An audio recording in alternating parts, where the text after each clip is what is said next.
All right, take 5,000 of me redoing this intro, but I wanted to give a disclaimer here. Everything happened 15 years ago, so if we don't have it perfectly right, um, it's okay. On top of the fact that everything that we talk about either happened to us or happened to a guy in the unit, so it's all first or second hand knowledge. Also, I wanted to give a shout out to Jon and say, man, thank you for coming on. It was a great episode, and he definitely outperformed me. So, enjoyed the show, guys.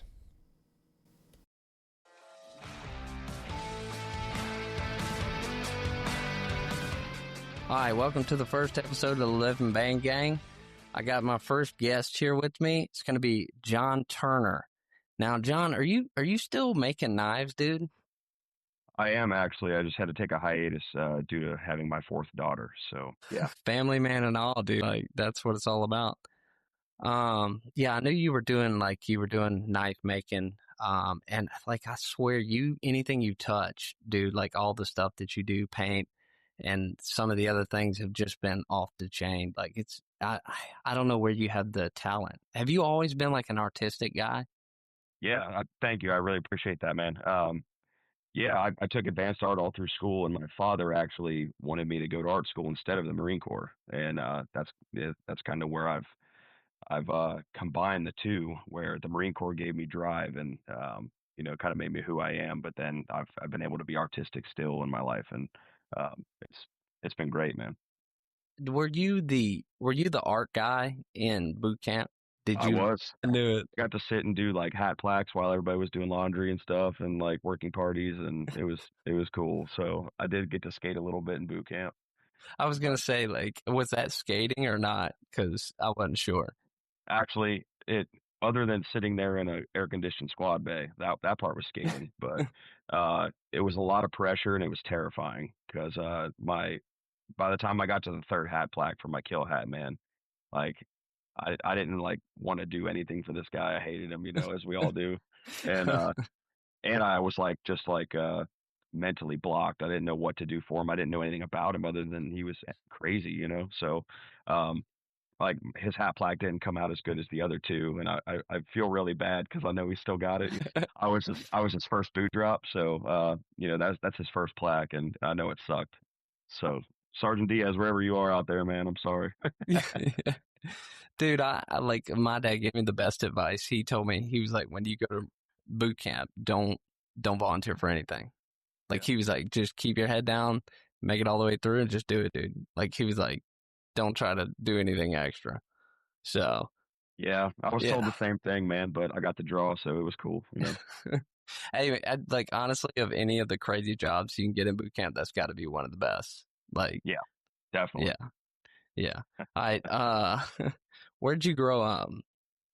Cincinnati, Ohio, actually a small town about 15 minutes away from downtown Cincinnati. So it's not so small anymore, but we were, you know, what what other towns call country. I mean, we weren't like the deep South country, but mostly cornfields and things like that. I grew up hunting and fishing, and the kind of that rural lifestyle. It was pretty nice. Yeah. Okay. So th- I have a couple of people I know from Ohio, and it's funny because used to I thought city, and then like they're like, no, bro, we shoot way bigger deer than you do down here in Georgia. So I'm like, and then you look it up because at first I was in denial. I'm like, no, dude, we have massive bucks down here, and then it was like, no, they Yeah, were tiny compared to yeah, that. yeah. Ohio has some pretty freaking big deer. So you were a gun shooter, like Yep. outdoors My guy, just Yeah, my father got me a BB gun when I was 5, and he would pump it for me, and we started shooting um, then with BB guns, and then I think I was 10, started shooting the 410 shotgun in 22, and then we just started going up from there, man. And then once I was I think 14, I got my hunting license, and we started doing squirrel hunting, and shot my first deer when I was 14, and I kind of took to hunting a lot more than my dad. My dad only ever really did like squirrel and rabbit, but my dad was a trapper, so I grew up on the trap line from the time I was 3 or 4 years old with dad. And I mean, I was going out before school with him, like 4 o'clock, 5 o'clock in the morning, out into the snow and stuff like that to bring these animals in, and it was really cool. So I learned a lot about the living off the land way before the Marine Corps. And my dad was really into like survival stuff and things like that. So we got to I already like felt pretty prepped for the Marine Corps beforehand. Yeah. Now, is that where you learned some of the animal stuff that you've done? Like, yes, some of the projects you've done lately? Like, did you learn that early in childhood? Yes and no. Fur processing, yes. How to tan a hide and properly preserve it, things like that. What I've gotten into lately is more like bone carving and skull carving and you know, making use of natural materials. And I think that comes from my father's obsession with Native American culture. And we used to hunt for arrowheads too. And so that kind of spilled into me. One of our favorite movies is Dances with Wolves. And so I've always had like this inner desire to want to like be close with the land, be close with natural materials. And so carving and making things out of bones, woodworking, all of those things are just kind of who I am deep down. Oh, good. I might have to call you because I got rabbits on the farm now. So I got to process them, and we're talking about keeping the fur. And I'm like, watching these videos, and I'm like, I hope I can do this right. Yeah, it's not as daunting as you would think. It's, the whole trick is just not destroying the pelt when you skin it. Yeah, yeah. I think from what I've seen, it's not going to be too hard. So, how was your relationship? Did you have any? Were you an only child or? No, I have a brother and a sister as well. I'm the Okay, oldest. okay. So you had a pretty good childhood. And when did you know you wanted to join the military? Like, was it early on, or was it a specific event? Oh, I was 8 years old, and I wanted to join the Air Force originally because I wanted to be an astronaut. I saw Apollo 13 when I was 8. Um, and then every kid wants to be an astronaut, or I still want to be an astronaut, but uh, I got obsessed with planes, overly obsessed with planes, which I still am to this day. I love planes, and as that went on, as I grew up, the Iraq War broke out, and my two cousins joined the Marine Corps. And I was like, man, I would never want to get into a kinetic thing with ground forces. Like that sounds terrible, And I want to be a pilot and dropping J dams and things like that. So long story short, dude, I 9/11 happened, and I remember I was under my desk, with like my like steel pot World War II helmet like relic that I had is like I bought it like a surplus store, and I had it on, and I was 11, and I was like scared to death, and that was when after my cousins had joined the Marine Corps, I'm like, man, I don't want to be scared. Like I'm gonna do something. I'm gonna go really do something. So then I joined the infantry instead. You know. Dude, that's like my dad was a mechanic and he was like, "What do you want to do?" And I was like, "I want to join the infantry." And he was like, "Why?" And I'm like, "I just want to one up you. Like, I'm not gonna go be a mechanic. We're going to shoot people, dude." You Yeah, know? yeah, dude. And I already had Not, like a camping and like shooting background, so I'm thinking like, oh, this is me. Like why yeah, wouldn't I go do that? yeah, yeah. So, did you walk into the recruiter's office and basically say, "This is what I want to do," or Oh yeah, was it okay? yeah. I took the ASVAB at school. I got an 82, and like didn't even open the book. Like didn't try. Just got an 82, um, and like kind of even I would even say kind of half-assed it. Like, I'm like, I'm going for infantry. I know it's like a 34 score, so I don't even care.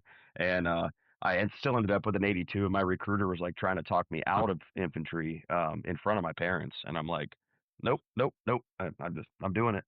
And Yeah. my dad thought I was an idiot for it, and and all that stuff. But I joined the debt program when I was 17, the minute I could, and I was dying to go, man. What year was that? Oh, two. See, well, I joined in 2008, so I guess that would have been 2006. And yeah, because like you got a year of the debt program. Yeah. So Yeah. yeah, Yeah, yeah. so that was me. I spent a year and then went in 2008. Now, I'm not killer on geography. Is Cincinnati east or west of the Mississippi? It is east of the Mississippi. Yeah, Okay, so you went to Paris Island. sure did. How was that? Oh, well, I guess Um, okay. Hold on. I'm gonna preempt this question. When I went in, I had a vision that I thought what it was going to be like. I was like, this is what all the dudes are going to look like. This is how everyone's going to be. And when I got there, I was like, what the fuck? You know, like, cause it wasn't exactly like I thought it was going to be. I think that expectation versus reality. So I guess my question is, did your first impressions live up to the expectation? Yes and no. I come from a very military family, but mostly everybody's Navy. So, I mean, on both sides, my mom and dad, we have a lot of Navy veterans. And then my two cousins, they were the first Marine Corps guys. But I mean, they told me a couple stories, but they were like, you know, just keep your head down and shut up, and that's it. Like, so they didn't really give me too much because they knew I was going to do it myself. Um, when when I got on the yellow footprints, I was like, holy crap, what did I get myself into? Um, but I'm not going to say it ruined any expectations for me. What I will say is that I over prepared for boot camp. Boot camp was way easier than anything that you or I ever did in the Marine Corps. Yeah. Mainly because you're a civilian, you're coming at it with a civilian mind, and so you're I mean, I got jacked senior year. Dude, all I did was work out, and like, there's pictures of me with like a huge chest and abs, and like, I didn't have that in the Marine Corps, dude. I got skinny. It's the Marine Corps is about endurance, but like, you come up with this like GI Joe mindset in your head, that you got to be huge and ripped, and that actually hinders you. Oh So yeah, yeah, like running. They say like the biggest dudes going to SEAL training are the first to go. Like yeah, you got all that muscle mass, you're gone, bro. You're not making it. yeah. Um, so what were you when you went in? Weight, and then when you come out? I was like 180 or something like that. I came out 155. Like, I lost a ton of mass. So I'm like, well, whatever, man. You're like, well, that was wasted effort. Yeah. I mean, I was really skinny, Oh and man, I ate like a pig. I mean, yeah, you just you don't do man, the same kind of stuff. yeah, So yeah. Okay, so I'm guessing you went to SOI on the East Coast then. So you yeah, graduated. You go to School of Infantry, all Marines. For those of you who are listening, that's not a Marine. All Marines go to School of Infantry. The infantry guys stay there longer. The other guys just do. I don't even remember how many weeks. I don't know if you do. 8 weeks at SOI, and then the what's the other one? Man, I can't even remember what the other like 2 week infantry school is for the all the pogues.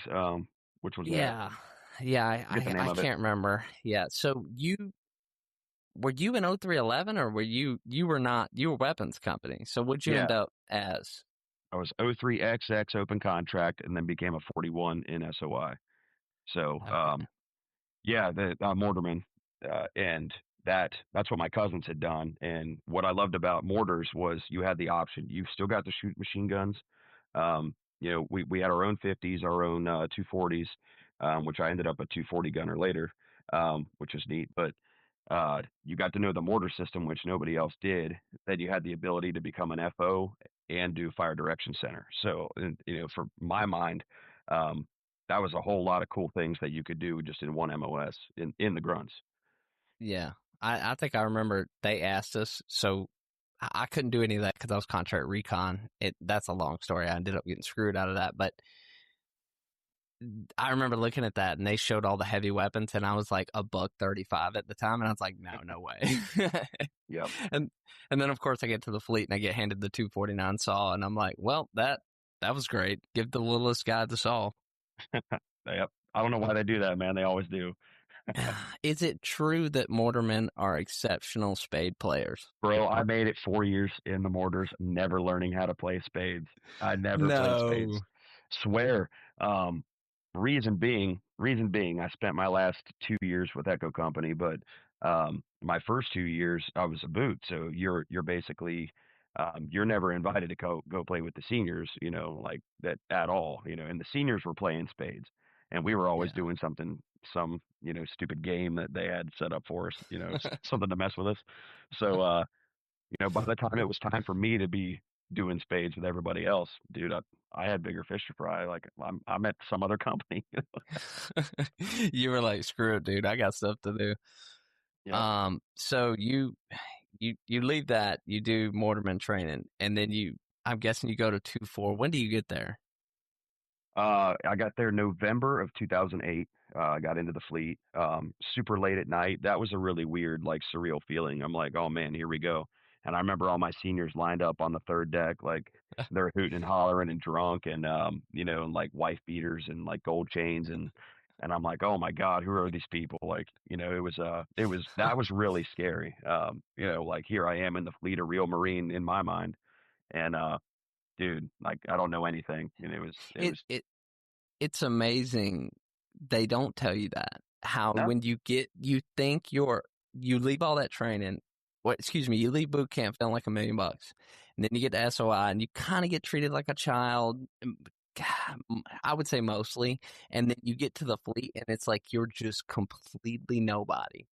Yeah. I mean, you're bottom of the shoe gum, dude. Like at that point, and Yeah. I remember I got there right before Christmas, so we were late, and y'all had already kind of the biggest boot drop 2-4 got had already got worked in, and they told me they were like, "You better go home for Christmas," and I was like, "I just had went home," and they were like, "Dude, if you don't go home, you're gonna be on duty every day the entire 2 weeks for Christmas," and I was like, "All right, let me buy a plane ticket. I'm out of here."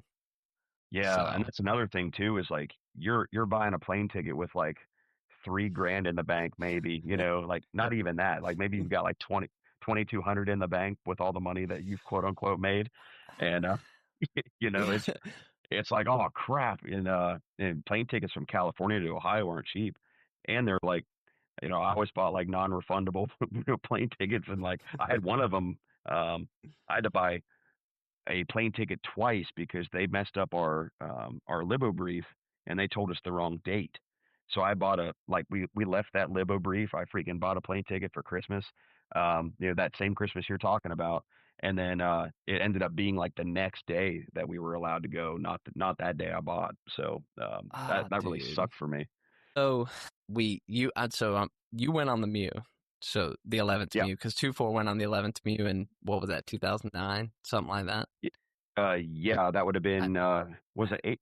Well, we got back April 2010, so I guess we deployed in September or August yeah, 2009. yeah, Yeah.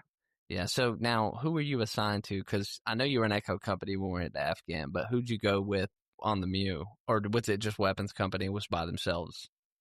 Weapons Company 81, so I was on the bottom Richard, big deck, and then I was with 81s for over 2 years. I was the ammo man for gun two, or not the ammo man, the A gunner for gun two. And I had like Corporal Zeller and Percola, may he rest in peace. We were that was our gun team.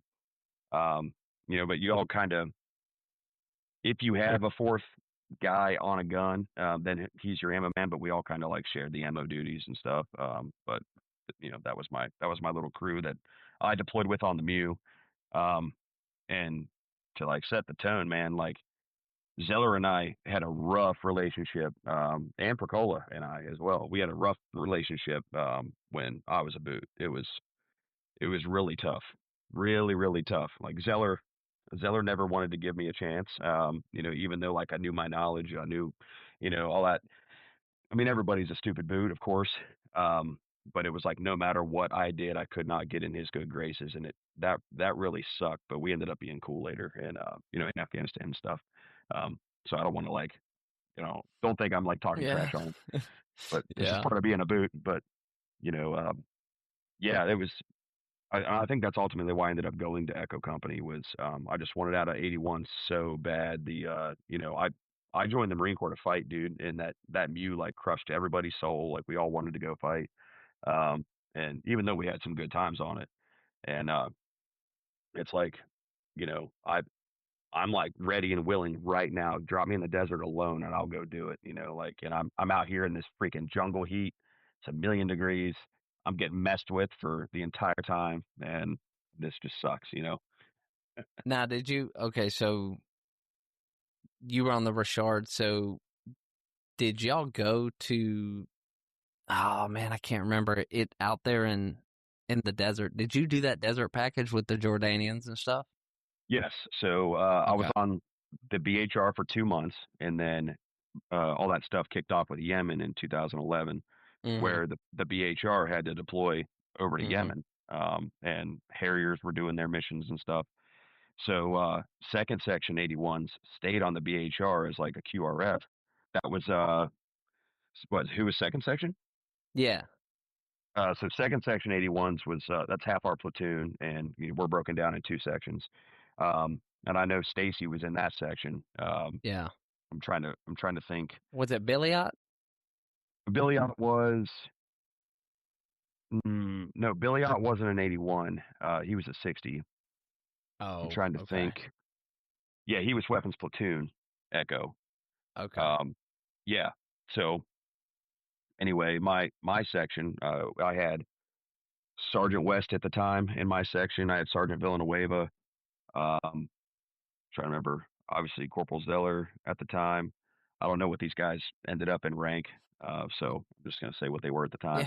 Yeah. But Yeah, you're good. anyway, anyway, we moved over to the Rushmore, and we went to like Kuwait, Bubiyan Island, Kuwait, and then mainland Kuwait, and trained Kuwaitis and all those guys. Um, that was a lot of fun. We were like near the Iraqi border, and that was cool. Got to do like the really cool training out there with like all live fire and giant vehicle movements, and I had the 240 at the time, so I got to expel a ton of ammunition, and it was good. It was good, but it's like you said earlier, it's like it's you train all this. We go to 29 Palms, we do all these packages, we do all this live fire, and so then when they're like you're going on a Mew and you're like, this sucks, bro. Like Yeah, there's nothing, And see, my platoon was React. I stayed on the Richard, and so we sat on that deck every night, fully loaded with ammo, fully kitted up, all night, and sat there yep, every night for 90 days. We got man, we got caught up one time. We got to go halfway up the ramp. They said that a SEAL helicopter had broke in Yemen, and we were going to go extract them with a 53. We got the brief. They were giving us like CIA codes and all kinds of crazy junk, and I was like, dude, I was shaking. I was like, this is it. And then we get halfway up the ramp and they canceled the mission. And we were like, crushed, dude. oh Crushed. no, Yeah. no, that's Yeah. terrible, man. So Libo, how was Libo out there? Thailand, Malaysia. Did you go to those ports? Yeah, dude, because I switched decks, I got to go to freaking Thailand twice, which was awesome. I didn't get to go to Malaysia. That was the bummer, but because the BHR went to Malaysia later after Yemen and everything, because they went over to Djibouti, Right. um, and did some like mortar shoots over in Djibouti. But um, so we went to on the BHR. We started with like Guam, East Timor, and then Thailand, Phuket, Thailand. After that, that was when we switched decks and went to Kuwait. So on the way back, the Rushmore hadn't originally been to Thailand. So on the way back on the Rushmore, we stopped in the same exact spot. So like I returned to the same bars and the same bartenders, and I'm like, "What is up, people? I'm back," and it was great. So I think nine total The days in Thailand. bro. Okay, so I look at Thailand now as I'm 35, right?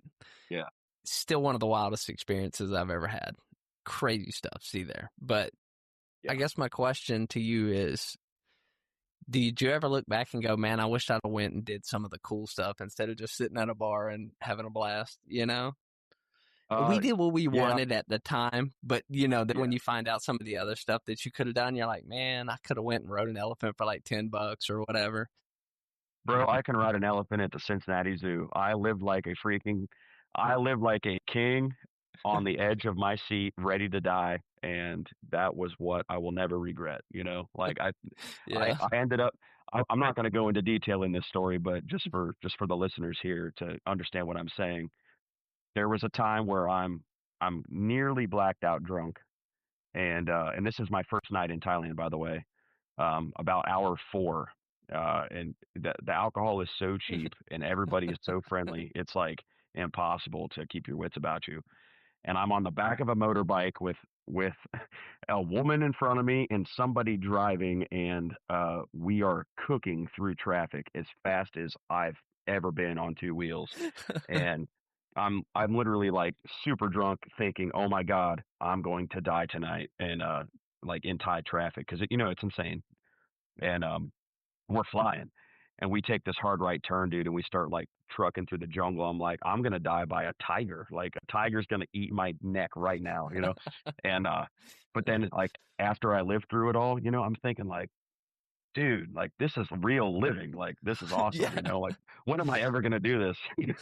I think a lot of people are like, I could take $100,000 and I can go back to Thailand and I can live like a king for the rest of my life. Yeah. I mean, if I remember correctly, you could take out $30. You could eat breakfast, lunch, and dinner, and you could drink all night. Yeah. It roughly, if I remember right. But that place was insane, dude. God, it was insane. It was Yeah. insane. Yeah, I always tell people like, the United States has Vegas, like, that whole like what happens in Vegas, bro? But like the world, like Europe has Thailand, that's where everybody goes to party and have a good time, dude. Like I met this German couple I think about all the time. They didn't speak a lick of English, but we freaking just like raved our butts off, man. And it was awesome. I have pictures with them and everything.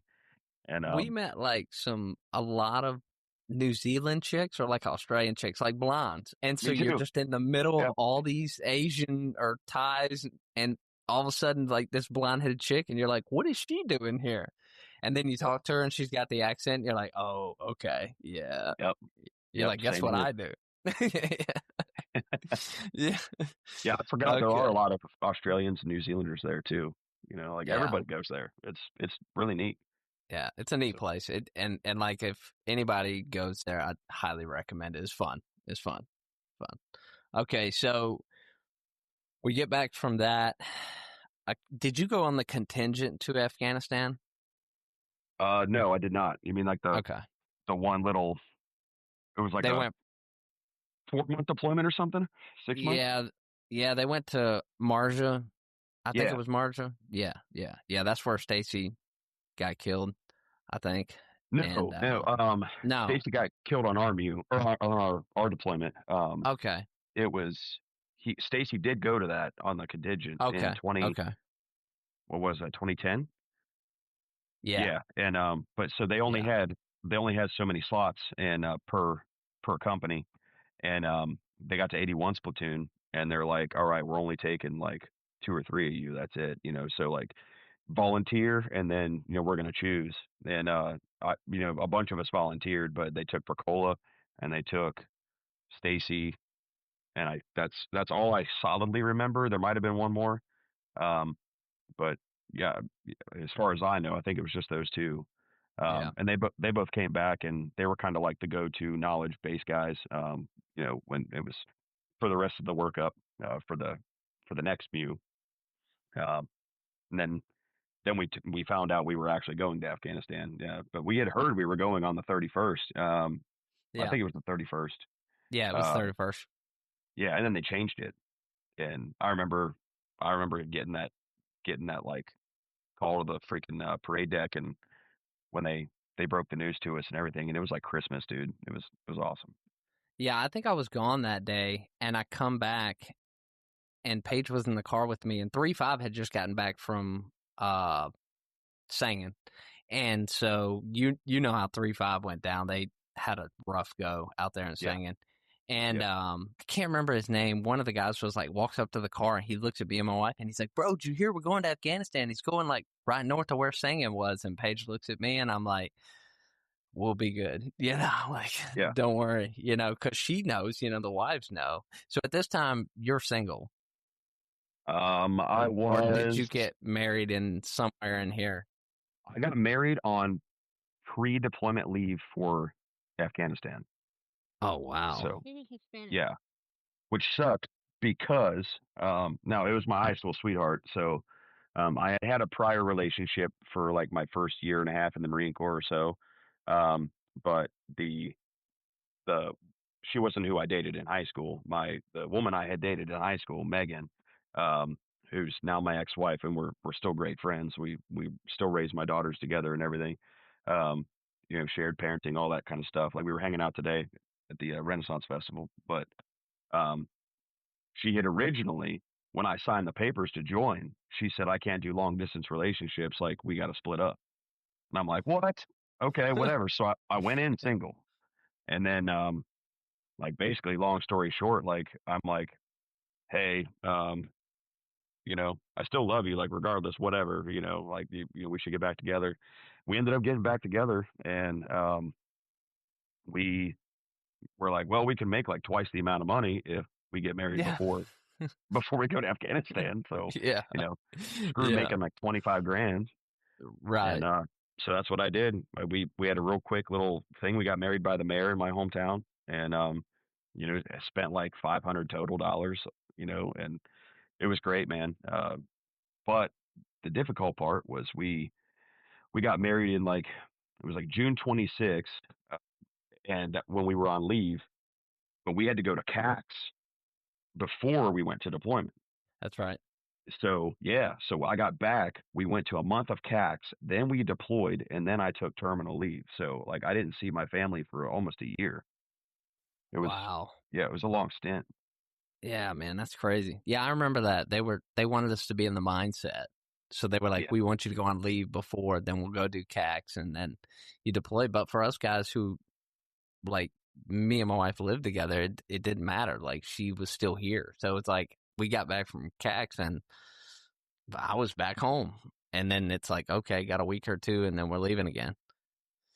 But did you yeah, want like I remember when coming up before we went to Afghanistan, I was like, I want to go to Iraq. It's like I knew everything about Iraq. I had read books about Iraq hmm and I was like, it's gonna be Iraq. And then when they're like, you're going to Afghanistan, I was like, I haven't read anything about this country. Like I did not honestly, I was like kind of out of left field. I felt like I got hit in the side because I'm like, I don't remember anybody talking about Afghanistan really because I yes, mean if you look at the history of it, we went into Afghanistan, we wiped the Taliban out in the beginning, the CIA and special operations with the Northern Alliance. I mean they really took a handle to it, and then now of course everything comes back later on, and so a lot of the units that we knew other than 3-5 have been to Iraq. I think 2-4 went to Ramadi in '07. yeah, Yeah, so I mean '07. And then we got there. Now I remember those guys. I don't. You probably had some senior Marines that had went to Ramadi, and I felt like those guys were crazy. yeah. Like, And dude, same thing. Both my cousins went to Iraq. Who we grew up together. I idolized them. Um, I wanted to do everything they did.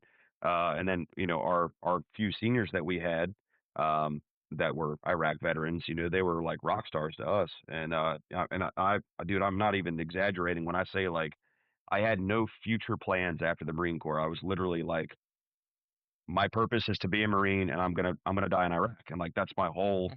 It was. I'm not gonna say dying in Iraq was my goal, um, but I'm like, there's no point. I'm gonna live it up in Thailand. I'm gonna be stupid. I'm gonna do all these things because I'm ready to die. I was 100% crazy at the time, and um, dude, all I wanted to do was get into a gunfight and do my part. And like it goes back to that 9/11 thing. It's like I'm here to kick ass. Like that's all I want to do. And yeah, I think that's common with the times. I remember like now, if you ask me political questions about like the whole war on terror, I have a completely different answer than when I was 18, 19, 20. I was like, it doesn't matter, bro. We're correct. going to kill We're going to kill the bad guys, and that's the end of the day. Whoever the government points me in the direction and lets me loose, that's what we're doing. Yeah. It, there was no like critical thinking at that age. And I think I laugh now, and that's why I say that they don't target 25, 30, 35-year-old dudes. They target 19-year-old guys who are just full on testosterone and like, get me out there and let me pull the trigger. Yeah. Well, on that note, on that same exact note, the reason that we don't really, at least our generation, why we didn't get so deep into the politics is because like we were we were brought up by parents where like, everybody like respected the flag. They, Pledge of Allegiance, Star Spangled Banner, everything, hats over your heart. Patriotism was big. You're proud, literally proud to be an American. Everybody, in your community, like patriotism was accepted and Yeah. talked about. And, like you better not wear an American flag T-shirt. You better, treat the flag with respect. You better know all the flag's customs and courtesies and um, all of those things. So it didn't matter what was going on. I was ready to die for USA, like, and that was it. And Yeah. you know, I, Yeah. I not only from my family, but I idolized like all these World War II veterans, and in my community, I've always loved to study about war, and from Vietnam all the way back, and uh, my grandpa was in Korea, and I've got great grandfathers from World War II, Battle of the Bulge. It was like it was my piece to do something. I didn't have to get into the nitty gritty. Right. So it was generational with you. Yeah, I yeah, mean, yeah, you were like, hey, I got to do my part. Everybody else did their part. And I think those families, it almost sometimes feels like, I'm not saying it felt like an obligation, but when you're raised that way, some people from the outside looking in will be like, "Oh, that's an obligation." You're like, "No, it wasn't an obligation. It was what you do." Like yeah, all young men were patriots. We serve in the military. We love our country, and we're going to go do whatever they ask, whether yeah, it's peacetime and it's wartime and wherever we're going. It doesn't matter if it's World War III with Russia. So be it. Like, hey, let's go. yeah. My father as well, and his father, my grandfather, they were firefighters at the same exact time for each of them, like, you know, 25 plus years. So my grandfather was the assistant fire chief. My father was higher ranking. I'm not sure what rank he was, but um, like I grew up where like service is what you do, and Yeah, that's just it was okay to me. yeah, it was fun. Yeah. Yeah.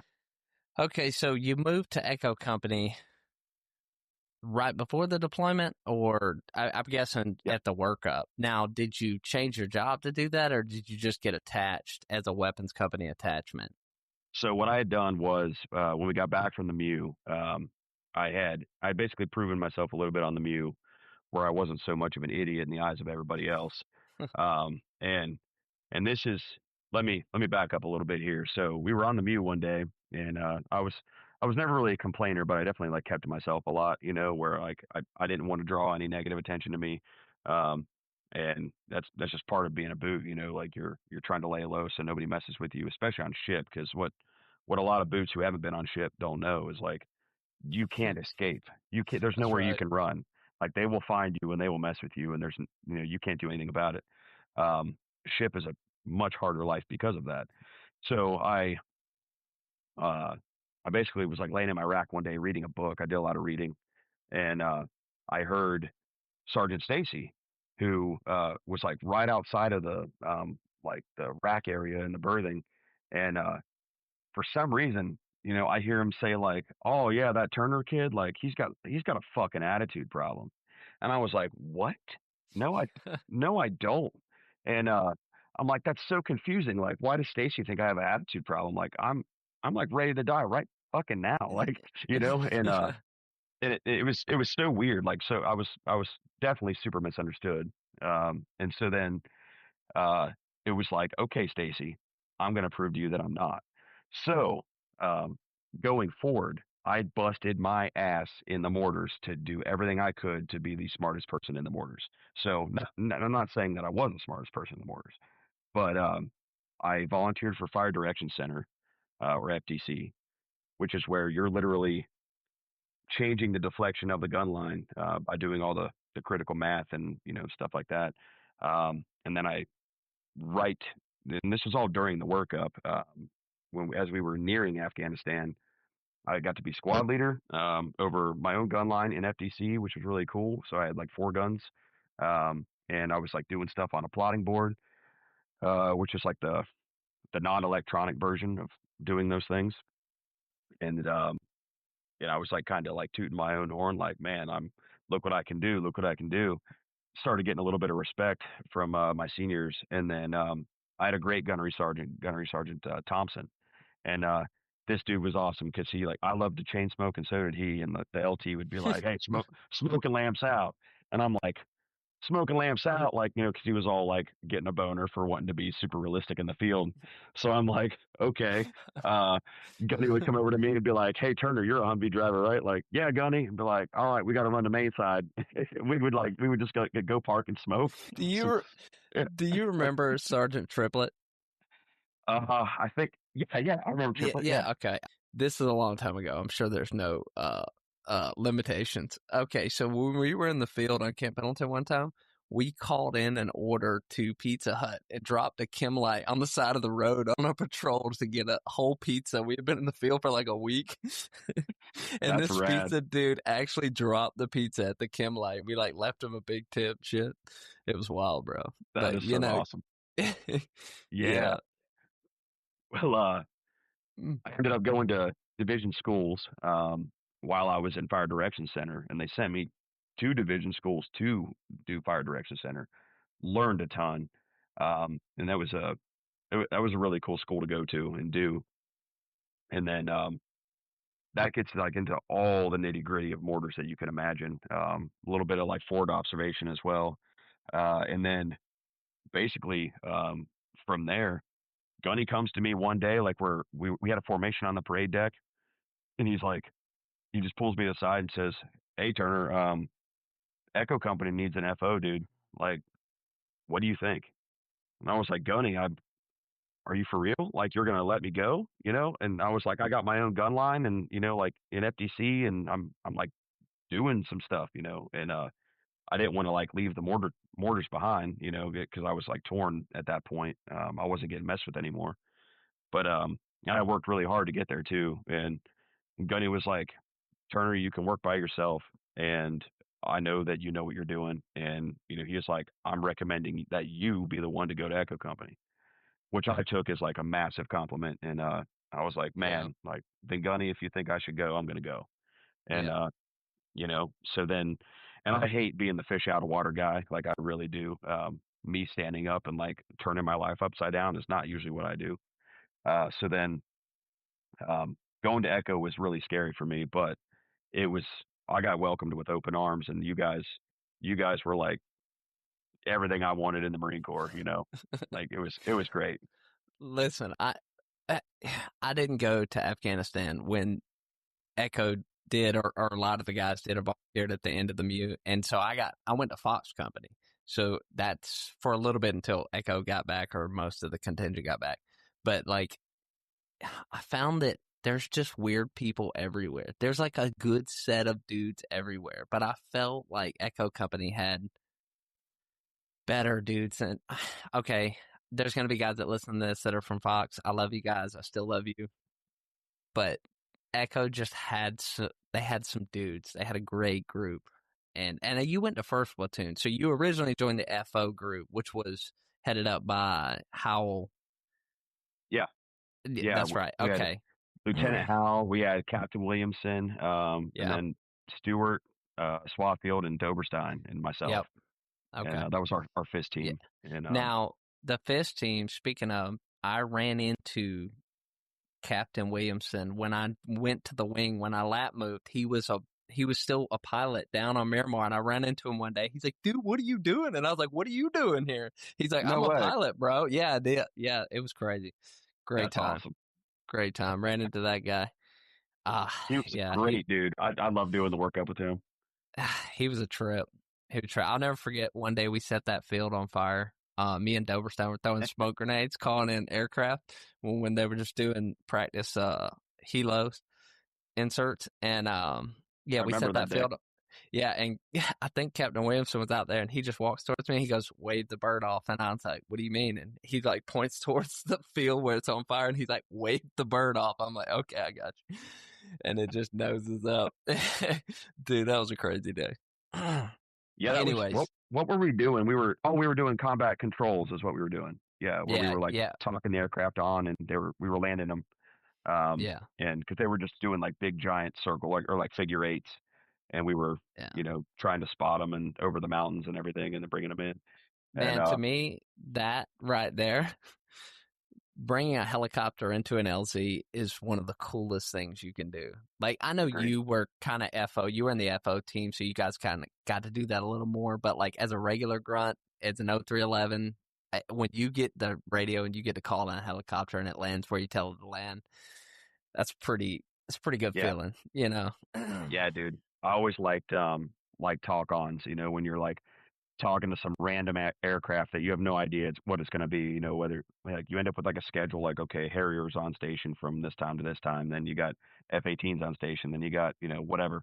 And it's really cool because you have to like memorize what the JDAM can do, what its destructive capabilities are, what's its range, all these different things, and laser guided weapons, all that good stuff, flechette rounds, and so it's really neat to get into the nitty gritty of that with like my obsession with airplanes and or any aircraft for that matter.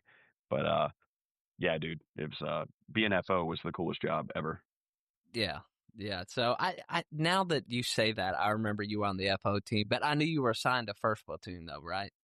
Originally, I did the workup with third platoon. Um, they put me in first, dude. They put me in first platoon the night we went to Shergazi. No The way. the very freaking night. It was terrifying because like here we are. I do the whole workup with third. I know I'm all inside and out. Like I know my doc. I know everybody on such a good level. So then here I am sitting in third platoon's tent, like in my squad's tent, whatever, Alaska tent, Leatherneck. We're literally staging gear to get on the bird to go to Shergazi. And as we're staging gear, Lieutenant Howell comes up to me, Staff Sergeant Ramos, um, who else was there? It might have been just those two, but they come up to me and they're like, "Hey, um, we're gonna flip flop you and Stewart." And I'm like, "What?" And they're like, "Yeah, yeah, we're gonna flip flop you and Stewart." And I'm like, "What the hell?" Like, all right, like I guess. Wow. So, Wow. so I got into the bird 30 minutes later with not knowing a single freaking dude in first platoon, man. You don't know anybody. Yeah, No. you're I mean, you know maybe in passing these guys, but you don't know these dudes. Like, when Yeah. I don't think people that are not in the military that may be listening to this understand you are assigned to a squad or a group of dudes. You know those guys. Like, man, everything about them, Yeah. usually. Stewart had I can't remember if he had like some certificate or something that like they thought that where third platoon was going to go, there was going to be like a whole lot of like aircraft controls or something like that. So he was like, I think he had like started like to be like JFO certified in some way or something. He was like a little bit more advanced than I was at the time, where I was the 81's controller.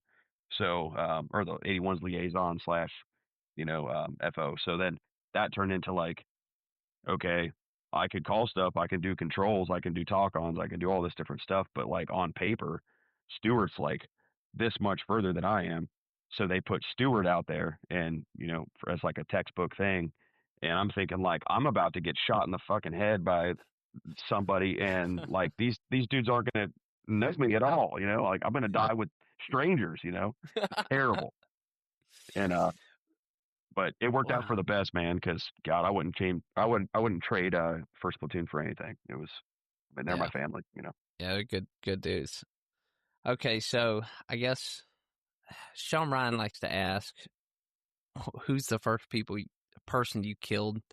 I don't like that. So I'm going to ask, you get there, you're with first platoon. I want to say that first platoon got into the first firefight out of all of us, if I We remember did. right. To be honest with you, I can't remember. I can tell you the day.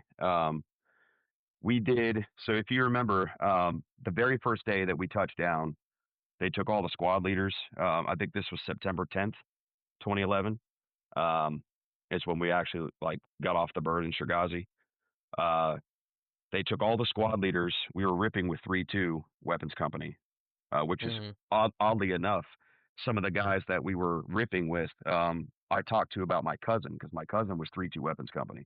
My No oldest cousin, kidding. yeah, my cousin James.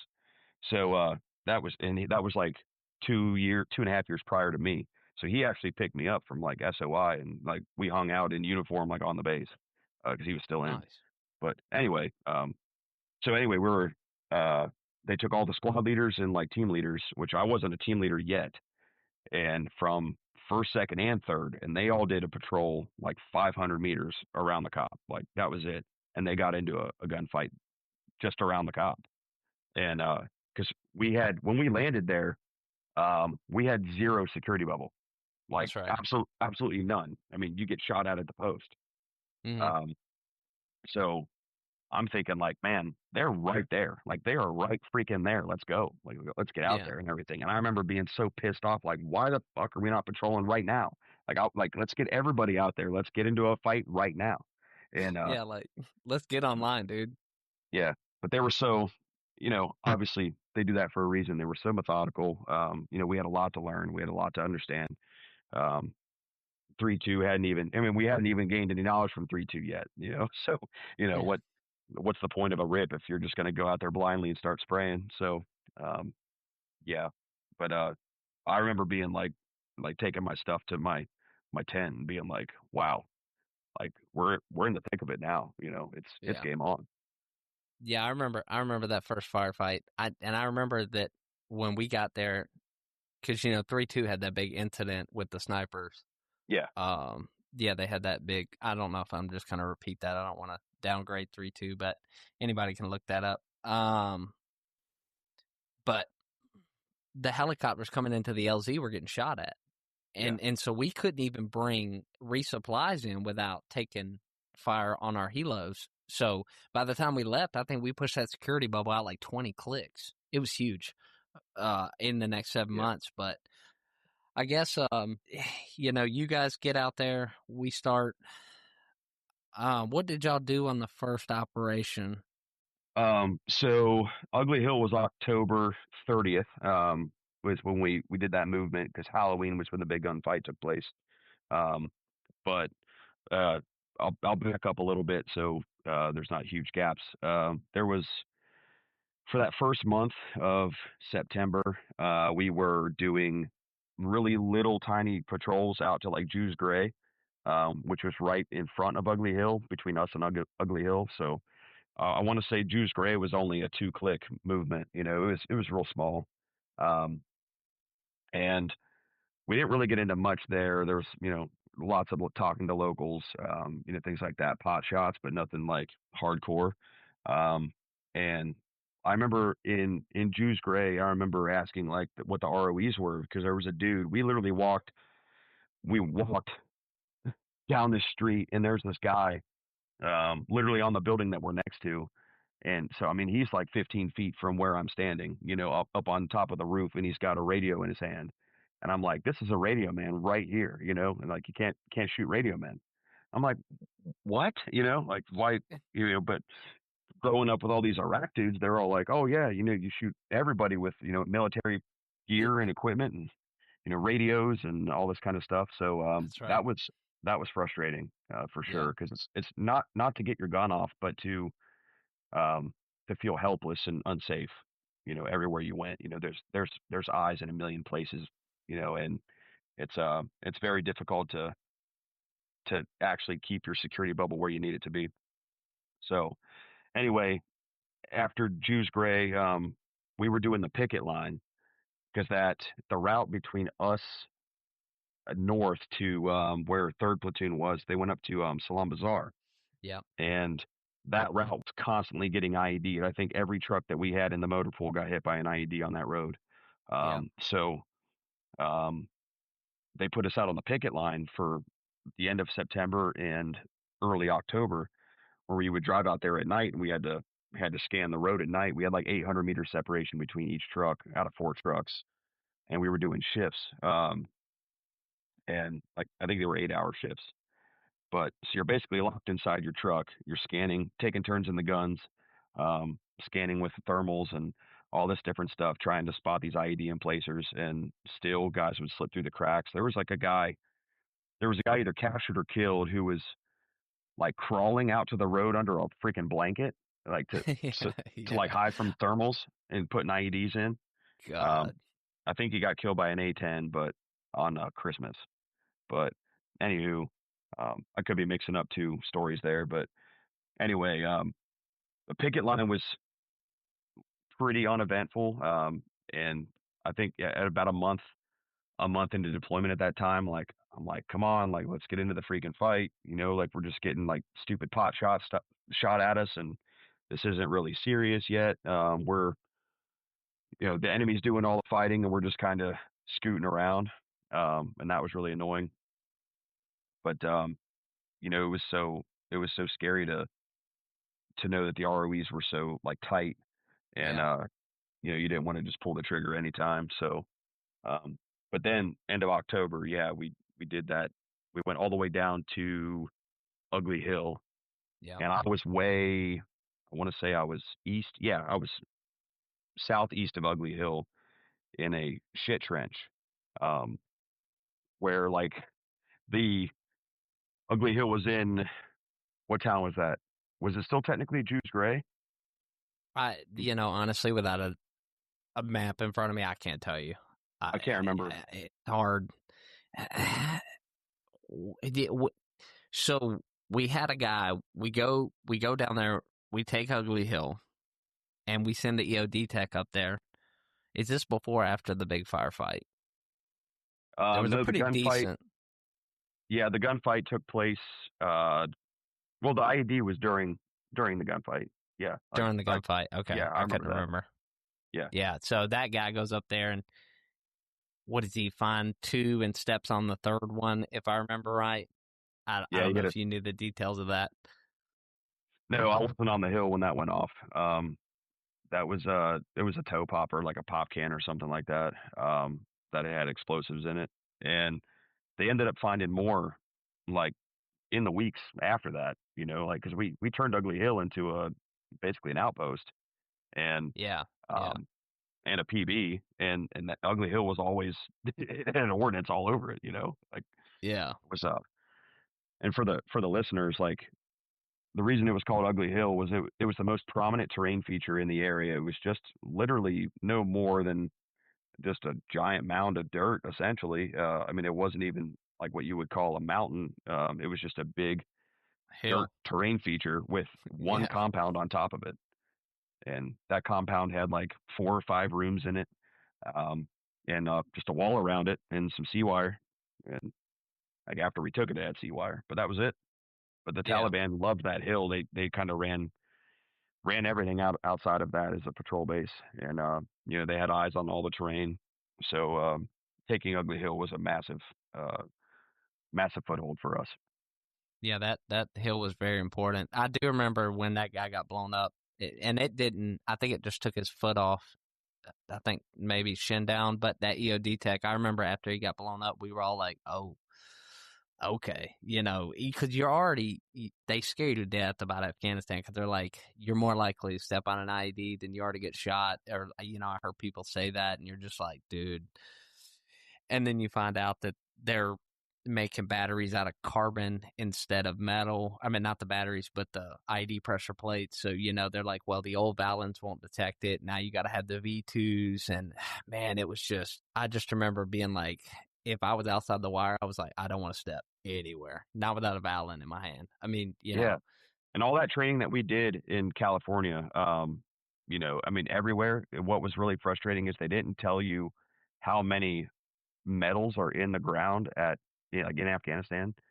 So I mean, sweeping was almost like pointless because you would every time you sweep, you're a woo woo woo, and that that was really frustrating because just the rocks themselves have enough metal in them to make it go off. So and you're looking for a carbon rod signature, which is like ridiculously low low. and like Yeah. a completely different tone, yes, but when you're think that sweeper swinging his arm 1,000 times uh Yeah. in Yeah, in dude. one direction. So yeah, I'm glad I wasn't a Yeah. sweeper. I give those guys Yeah. props. Oh man, dude, those guys were mad.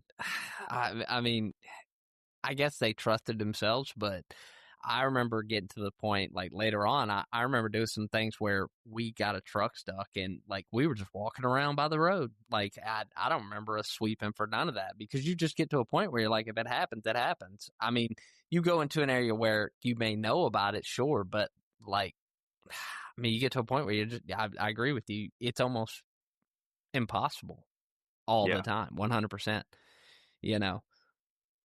And that's what's Um, so deadly about Helmand is, Helmand caused, almost damn near all of our casualties, in yeah, that war. Or sorry, IEDs in Helmand. And that's that's what's crazy about it is like that there's a gajillion of them there, and that that's the number one killer of Marines in the war, and you just get to a point where you're like, damn it, like I got a job to do. I can't be like, just stepping, daintily everywhere I go. Like I got to get this yeah, done. And yeah, yeah. You yeah, got to it's move. yeah, it's All frustrating.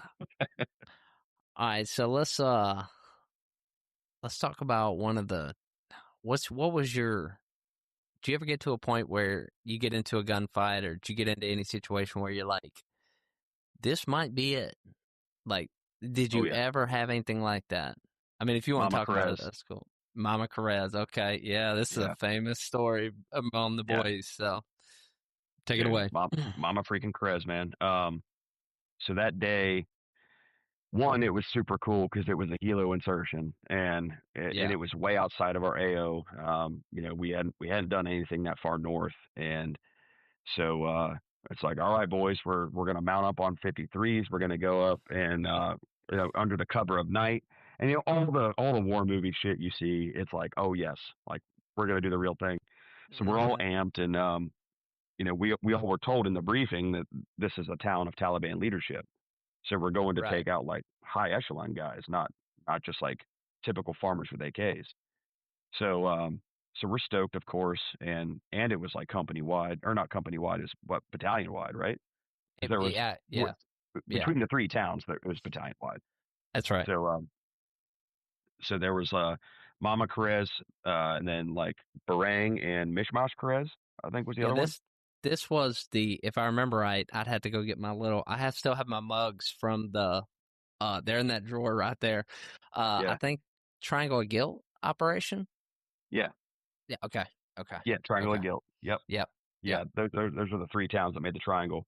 And Yep. like Barang was out to the west, and no, sorry, Barang was east, and Mama Carez was southwest. But anyway, we're we fly north and like under the cover of night.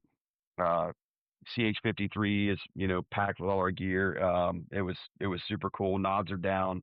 Um, dude, we insert and we're like a click away from the town, and I'm like, birds take off, and I'm like, here we go.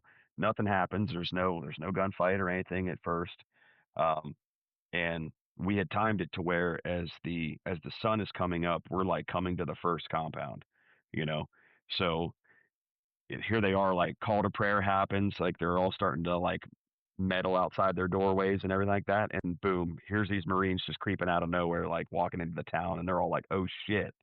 And that was really cool because I'm like, oh, you're totally fucking by surprise now, and we started making arrests and stuff like that, and the day's kind of hazy. It was a really, really, really long day, except for some very key points. But uh, as far as like the timeline of what we were doing, I remember arresting a guy for he had like all these baggies full of black tar heroin, ton of it. Yeah.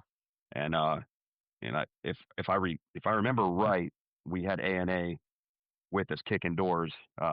They were supposed to go into the house first as like the 1 and 2 man, and Yeah. then we were going to go in directly behind them.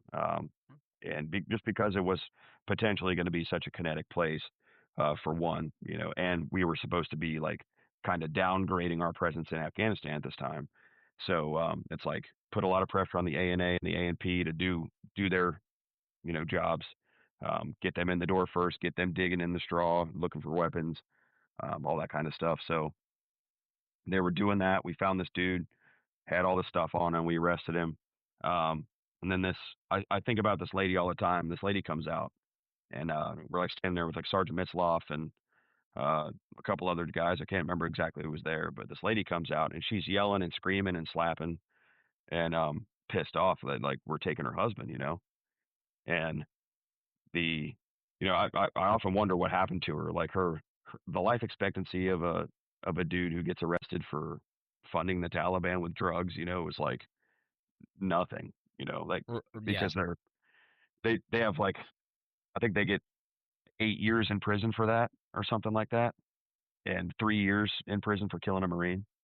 Wow. So it's like I'm probably like making this woman a widow right here, and Yeah. yeah, I don't know, I'm just a 21-year-old kid, like but I still think about her to this day, and like what she's doing, or maybe he survived. I don't know what that dude's doing. We'll never know, But Yeah. anyway, so right around that time though, when we were making those arrests, I want to say it was like noon. Right around this time, the town starts to erupt, and gunfights start happening with different platoons, around the town. And it continued on. Right around 1 o'clock, recoilless rifle rounds start coming in from the mountain that we were under. So like Mama Carez is right at the base of a massive terrain feature. I guess you can call it a mountain. It wasn't like 20,000 feet, but it's a big mountain that overlooks the town. And so there's R up there, and it's like every few minutes, boom, another one comes down. And then at that point, I remember the BC and the freaking sergeant major, they drive out there in trucks to like pick up prisoners, and they were doing like, and they were The doing like, battalion commanders out there? yeah, the BC and the first sergeant, or not the first Wow. sergeant, the sergeant major. They're Sergeant out major. there like they were out there doing like photo ops too, like with these prisoners, and well, not with the prisoners, but like during this time is like they're taking pictures during this time, and but also picking up prisoners and leaving. Yeah. So we're kind of like chuckling, kind of because they're like 1,500 meters away to the south, like way out there, and which I don't blame him. He's the BC, Oh so yeah. Yeah. got to keep him alive. But That's right. anyway, we're like, it was kind of cool that they were there, like Yeah. whatever, they're at the fight. It's cool. But we went through that town completely, all the way until freaking sundown, and it was just something, one thing after the other. But about half an hour before sunset, it got real shitty. We had taken a tactical pause. We're sitting in this compound. Everybody, it's quiet. Everybody has their helmets off. We're just chilling, and the fighting had kind of like died. So we're like, okay, maybe everything's okay now. Everything's safe, and I wouldn't even say it was super bad all day. It was just constant, Yeah. and Yeah. but we sent all of us, all three of our teams are sitting there. Sergeant Mitzloff sends Dabney out first, out the door of the compound that we're hanging out in, and we all start to stand up and get our gear on, and everything. We were being lazy, and Dabney walks out, dude, and he's outside the compound, maybe I don't know, 100 meters. Like just gunfire erupts. I'm thinking, oh shit! And I look at what scared me was Mitzloff's face, because Yeah. I Oh look yeah. over I looked over at Mitzloff. Mitzloff was a hard dude. Okay, he's an Iraq vet. He Oh he yeah. would like he would stand in like PKM fire and just like shake his head and be like, these motherfuckers, dude, like you know. And I'm like, what are you doing, bro? Like, get around the corner, So Mitzloff was like a superhero to us, at least to me. Yeah. I Yeah. I never admitted when I was super scared, but when I looked at Mitzloff, like being so calm, then I'm like, okay, I can do this. I can do this. Yeah. So Like if Mitzloff starts freaking out, everyone better start yeah, freaking out. Yeah. so That guy was pretty awesome. yeah, so Dabney starts coming under fire and he starts hitting up the radio. So I'm listening to this on the radio and live. And I look over at Mitzloff, and Mitzloff starts shaking his head, and he's going, "These motherfuckers! Oh no! Oh no!" And I'm thinking, "Oh great!" Like Mitzloff looks more worried than normal. Like and this gunfire is, I mean, yards away. 50 Wow. yards. It's close. Yeah. So I'm thinking like this is our first up close gunfight. This Yeah. is not a gunfight at 500 meters, 300 meters. Um, so usually they're on like rooftops, like way out here, or, far away, or they're around the edge of a building. And so I'm thinking like, well, this is it. Like here we go. And my team exits and everything, and we end up around we end up like down this alleyway, and it was weird because it was basically a big cross street intersection that we're on, and I'm sitting next to two ANA guys, and I have Dylan Drevdahl, the Intel guy. He's sitting with me as well, and he was attached to my team for that day. And so we're walking down this street. There ends up being a dude on the roof like 20 yards behind us, Wow. and we end up pinned down at like this 3 foot wall. So all of us are behind this little tiny wall, and dude, it looked like freaking Star Wars. I look up at Mixloff, and like all of our heads are like this, like just ducked. I look up at Mitzloff, and a round hits the wall and like skims the top of his Kevlar and like goes and hits the wall, goes and hits the wall across the way. And Mitzloff goes, "Man, this is bad, man." Like, shit, don't say that. Like, don't say that. And so, like, Oh man. now this is all in like a span of like 15 seconds. We're all like, Yeah. okay, Oh we yeah. we we gotta move, we gotta move.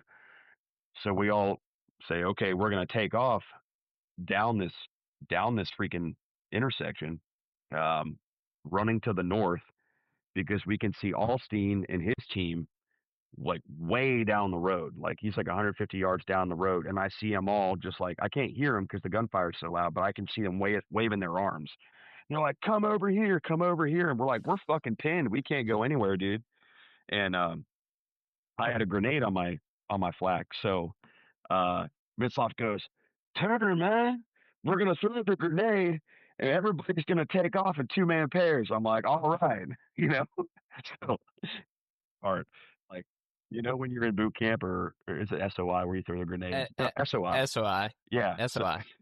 when you're at SOI and you're like, thumb clip, twist, pull, pin, like, whatever, throw. And like, we literally did that. So, like, this was said, this was said defeating the shit. And, it was so funny. And I wouldn't have even caught on, but Mitzloff brought it up like immediately when we got to safety. Was like, "And anybody catch that, man?" We were like, "Thumb clip, twist, pull, pin." Anyway, Dude, so that is golden. so chuck the grenade, and it goes off, uh, and we just start into a sprint in 2-man pairs, down the street. The grenade doesn't kill the dude on the rooftop, because that's a 1 in a million shot trying to land it on the roof up there without looking. And as we're running, I remember Crash the bomb dog. He's flying between us, and running, and there's rounds skipping all through the street where we're running, and a round goes right under Crash between all four of his legs and skips under him. And I'm like, Wow. holy crap, dude. Um, at the same time, like 2 minutes before this, Keen, my radio operator in my team, his radio antenna had been shot off, and Brock, my point man, almost got taken Yeah. out. Almost got taken out by a recoilless rifle round, but the wall next to Brock's head caught the round, and the wall blows up. And we're like, "Holy shit, dude!" Like, had that wall not been like, if it would have been like a foot lower, like Brock would have been literally direct hit, smoked. God. And so that was a pretty hairy time. But Huddleston put down a lot of fire with the 240. He was basically one of our saving graces there. He was, Now, I heard a story, yeah. and I don't know if it's directly related to this. Now, I might have heard it wrong, so you're going to have to correct me here. I heard, and I have a specific name in mind, but I don't want to say it because I don't want to say if it was wrong, that when y'all were hauling ass across that street, somebody tripped and fell Oh, in the middle of all that gunfire. I don't remember anybody tripping and falling.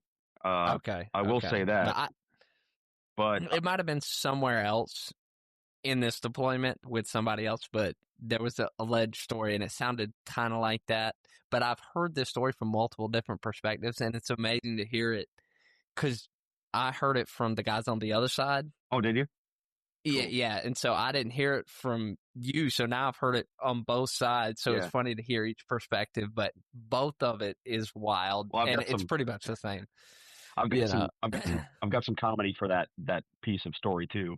There's a so we're down behind this wall right before we throw the grenade, and there's a doorway in the compound in front of us, but it's covered by a sheet, and it keeps like blowing from like the wind and stuff like that. And Jensen, Andy Jensen, is aiming his rifle, you know, through that or at that curtain, and so all this gunfire's going off, and Jensen's like, "I got a doorway," and I was like, "Yeah," and he's like, "I got a doorway," and like, and Mitzvah's like, "Can you fucking see anything in that doorway?" and all that, and like, "Not yet," and whatever. So like, it turns out like being a donkey and everything, but Jensen's like, "I'm gonna smoke this fucking donkey," and we're like he has to kill the donkey, like it's fine, whatever.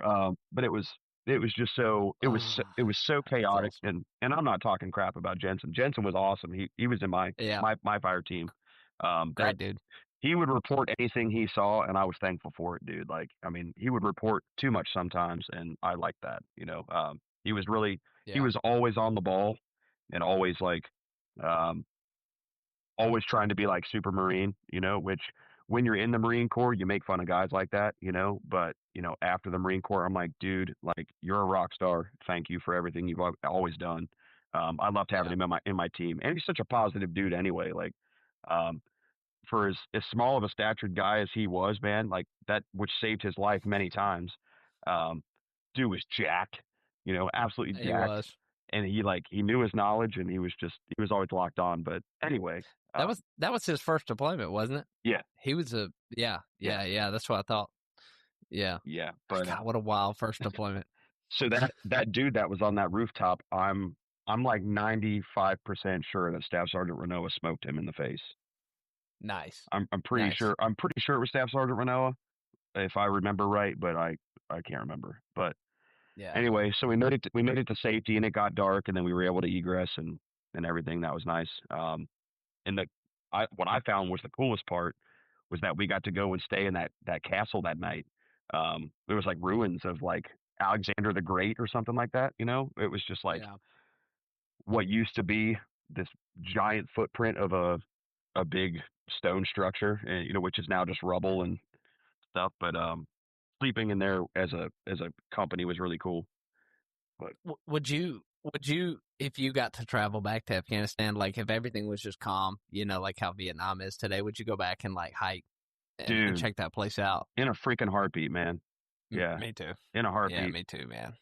Like, give me a personal helicopter I can zoom around, like a little, like one of those little glass dome bubble helicopters. Like, give me one of those things I can just hop around from town to town, and yeah, in a heartbeat, I would love it.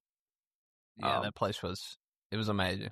Truly, you ever read the book Graveyard of Empires? I have not.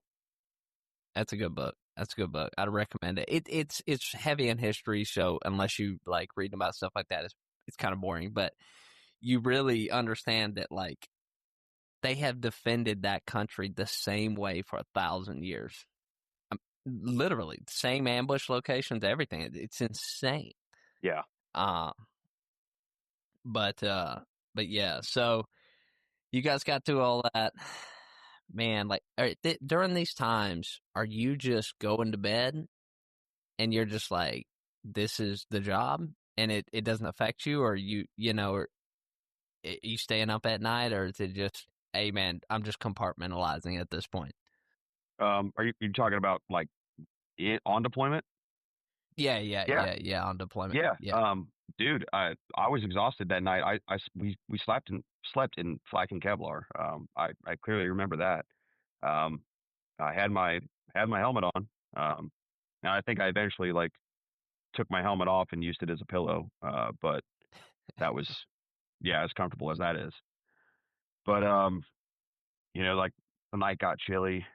So like I just I curled up and went to sleep. I mean, we were exhausted. It was an entire day of just sprints and um stress, and I mean, it's just you get that chemical cocktail all day long where you're running on adrenaline, and then suddenly you just crash.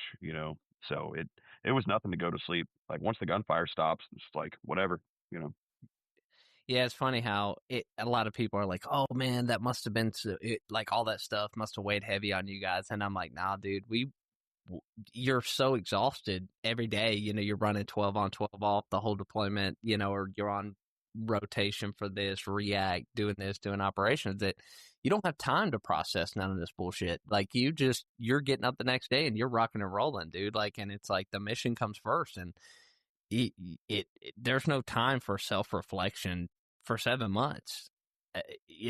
I think the only time I self-reflected was when Schmidt got killed hmm on that first operation. I remember doing that memorial service, and I remember being like, man, this is real. Like when the first dude gets hurt or blown up or shot or killed, that's when everyone is kind of like, okay, these gunfights are fun, but now it means something because now we've lost some of our own, or, you're not invincible. Like you can see a bunch of rounds whiz by, and we've seen a lot of that, but it's when it hits somebody, is you're like, okay, it's real. Yeah, Yeah.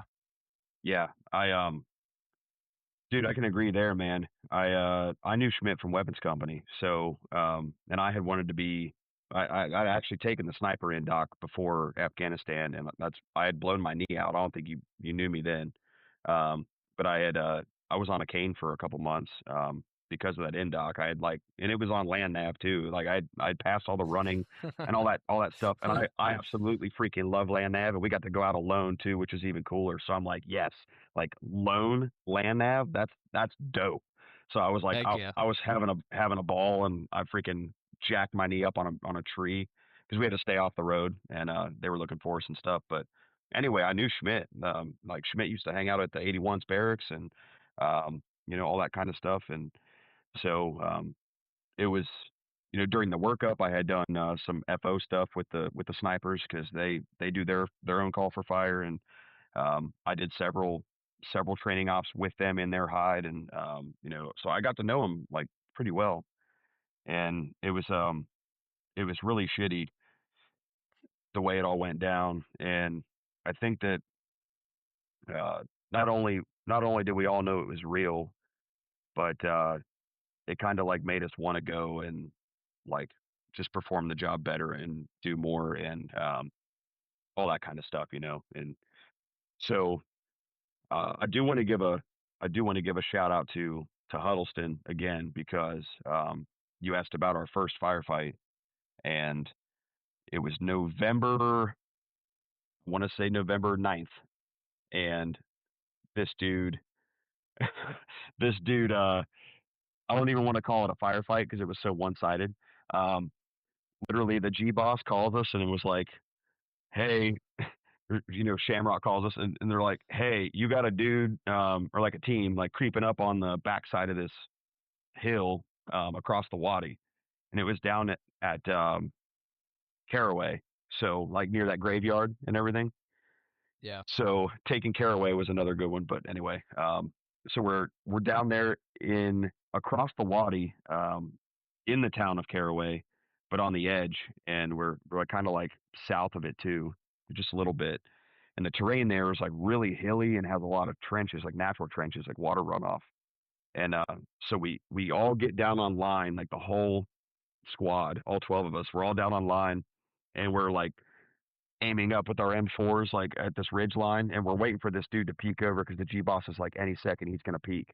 So we're like, oh yeah, here we go. Like we're gonna ambush the shit out of him. He has no idea that we're all waiting for him. And man, Huddleston is right next to me and his A gunner. I can't remember who it was, but the minute this dude comes up, he fires two PKM rounds. Da-da. Huddleston goes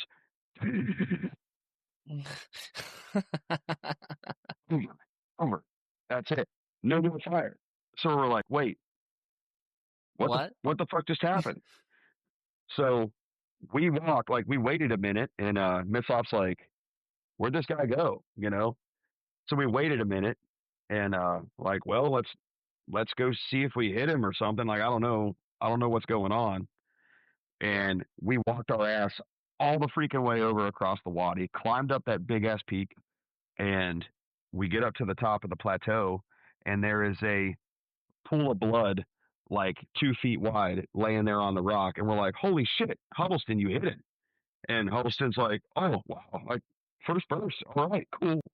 And so then what we didn't find out till like 2 months later, when the intel guys were with us, Dylan and Rob, um, they, Rob. they were like, Yeah. you remember him? Yeah. Oh yeah. Honey Badger. Yeah.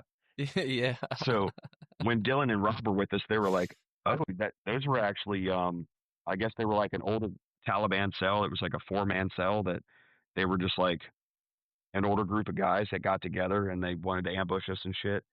And they, when the PKM gunner got shot, they like threw him in a car and tried to drive him to Pakistan to get medical care, but he died. And Damn. so I'm like, sweet, like good on Huddleston, you know. And Hell yeah. yeah, so that was our first contact, like, at all. And it was like the most uneventful contact I've ever had. Like, wow, I got 2 rounds fired at me, and that was it. Huddleston just smoked him right away. So I remember the first time we got a shot at. We were getting shot at by a sniper out. I don't remember where it was, but we ended up calling in a freaking helicopter, taking out half a hill. It was like a Cobra, and it's like for one dude, and he just stopped shooting. So we were like, well, we either killed him, but it was too far away to go do like a BDA or anything. It yeah, was ridiculous. But, it's just crazy. I seen an argument on X the other day. Apparently, some of the guys were like, oh, um, what's it called? The A10. The A10's useless. And so, yeah, dude, I know you're giving me that look. So he says this, and then some guy named Chuck Ritter, he's some big guy on X. I don't know who he is, some former, I guess, soft guy. Well, he reposted it, and all the infantry dudes come in and was like, you've obviously never had the pleasure of seeing an A10 do close air support, my friend. exactly. And I commented on it too. I was like, dude, those are the most deadly close air support platforms we have. Yeah, It was amazing. yeah. A10s are rad, man. Remember Christmas night? They were doing A10s were doing gun runs on those IED emplacers. Like, just listening to it, we're all like, yeah, what a Christmas present. It was great. And then we had to go do a Dude, BDA and like pick them up and stuff and take them to the dead tent and everything. Like A10s are rad, man. They're awesome. yeah, I remember like you would walk if you were just like it didn't matter. You were anywhere and you'd hear it. It's such a distinct sound when the main gun goes off. Yep. And like I remember just being like, well, somebody just died. Like, Yep. cause those guys didn't miss, man. They never missed. They were unbelievable. Yep. Burp. Unbelievable. Yeah. Burp. Remember when we first took IDF in the cop because they had taken like an AGS-17 grenade launcher and like bungee corded it into a tree. We're like lobbing rounds into the cop, and it was, the wag bags got hit. Like, and But did you know that the wag bag, the whole, well, I guess we need to say this because people don't know what it is. Like when we were in Afghanistan, we didn't have toilets. So when you had to take a shit, you took it in this plastic bag. And so we had like a whole pallet, a box of them. And the IDF round hit that, but right next to it was the armory. There was a shit ton of ammo and like all kinds of stuff in there. So like if it would have hit 10 feet to the left, it would have been a fireworks show, dude. that would have been bad. Yeah, it Yeah, would have dude. been. Yeah, and I remember I had just gotten out of the shower. I was in the bunker in like my skivvy shorts and with like my rifle. It's like what the hell? Like in my flip flops, and like I thought the bunker talks were always fun. When we were taking IDF, Yeah. it was silly, but Yeah, we took a decent amount. but the I got to fire mortars with Wise that next morning because that's when Captain Flynn came to me and was like, "Hey Turner, they fired some IDF at us. You want to fire some IDF at them tomorrow morning? I'm like, fuck yeah, sir. Let's do that.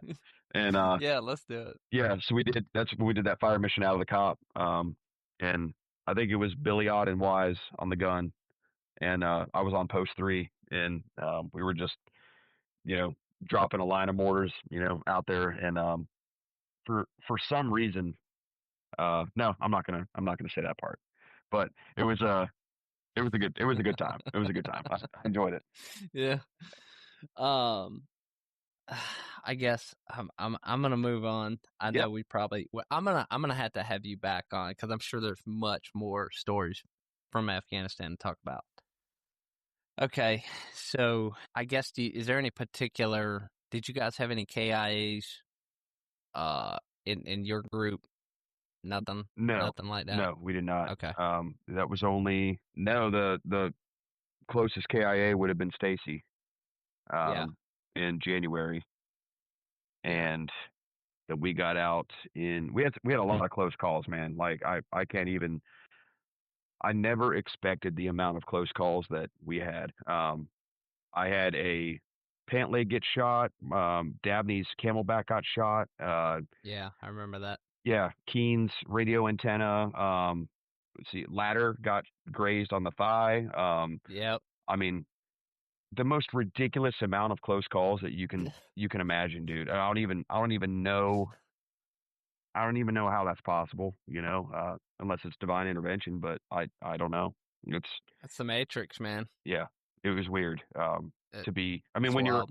when you're around that much potential, for things to happen. Yeah, I mean, you expect to have like close calls where you're like getting rounds within a couple feet of you, but like I never expected for us to like actually have bullets touch our gear as often as they did, and nobody actually go onto the bird. We got lucky. I mean, it's amazing because you're talking inches, you're talking millimeters at some point. Like ladder, I remember seeing that. I remember he showed me that.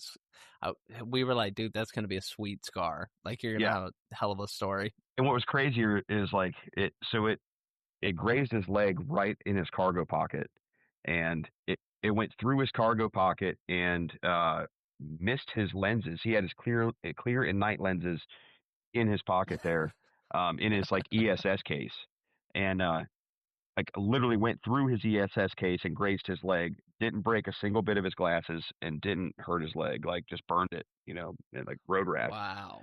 And yeah, I mean, so that would have been 1 millimeter in, and it would have jacked up his leg. Like it's so crazy Yeah, for that to think about that. But um, that's insane. yeah, wild. Yeah. So we get back. Um, we come back. We did a ball in Vegas. That was fun. Oh yeah. Um, so how much time did you have left on contract after we got back? So we went on leave. The ball was in April, and then everybody went on leave immediately after the ball. I think we were released that night on leave, right? That's right. If I wasn't mistaken. Yeah. Well, May 12th was when I was taking terminal. So Wow. yeah. So I stayed. I didn't take leave. My wife came out to Vegas with me, and we had a few good days in Vegas with Ladder and Franco. Um, we all were just fucking partying it up and living crazy, and doing lots of nights at the bar and stuff like that. But then everybody went to leave, and it was me and David Wallace basically back at the barracks, taking terminal, and it was awesome because I got to really like know Wallace. He was never like really in my circles because he was what H&S Yeah, company he was or headquarters. yeah. Yeah. So with like Brager and all them. Yeah. So um, Wallace was actually like I went and took the motorcycle safety course since everybody was on leave. There was nothing for me to do, and the OOD didn't give a shit about me because I wasn't gonna fap out. I didn't have enough time, so I Yeah. spent like an entire month in the barracks alone. I went to Walmart and bought an air gun, and like, bro, I was like shooting ground squirrels for like a month, like just like having a blast, oh, it was great. But went and got the motorcycle safety course out of the way, and like got that on my license and everything, which was cool. But yeah, it was just waiting around and then going to the bar. That was it. Yeah, I think Wallace was my roommate for years, so Nice. me and him knew each other really well. He was a good dude. I like him. Um, so you get out in May. Like, what'd you do? What'd you do after that? I mean, did you go just get any kind of job? Did you go to college? I mean, Nope. what was your Still to this day, no college. I basically applied everywhere that I could think of in my hometown. When we got out, job market was crappy. It was real bad. yeah, I had a hard time finding a job, and so I think I spent like 4 months, 3 or 4 months, like without a job, trying to find a job, doing interviews and doing all that kind of stuff. But like the only thing I had experience wise is Afghanistan. So I'm like, okay, like nobody wants a 4-year Marine with no skills, like, you know, in the real you need world. to kill people? Like, yeah, Yeah, I think I got you covered, brother. You yeah. want to do an assault? And Yeah, I've never wanted to be a cop. So I ended up getting a job at FedEx Freight, and which is where I'm at now. I'm a FedEx supervisor, and I like drove a forklift for like 2 years, and was absolutely just like, it was mind-numbingly boring, and so I ended up saying like, screw this, like I'm I'm like nothing but like living the war in my head, like I have to go back, So I went and contracted. I got a job with Academy, and went and did the contract thing, and which is not what it was cracked up to be, and really bummed me out. But it was it was really weird because there's when you're contracting, they basically hand you like the Afghanistan Constitution, and you don't have the U.S. military to back you. So you're like, okay, here you go. If you kill somebody here, you're going to Afghan prison. If you do something unjustified and all this other stuff. So I'm like, what?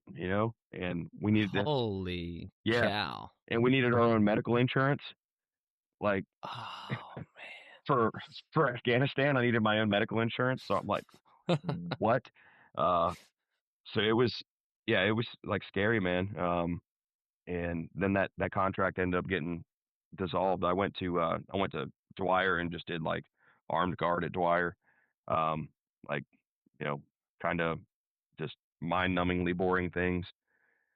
But played a lot of cornhole with the guys there, and that was about it. Yeah. But You're gate guard essentially out there. yeah, yeah, Yeah. searching vehicles for IEDs, and letting them on the base God. to clean the porta shitters. And I was, after contracting, I was a welder for 3 years. I came back, and I've got a metal background, and I was a certified welder outside of high school, so MIG welder, that is.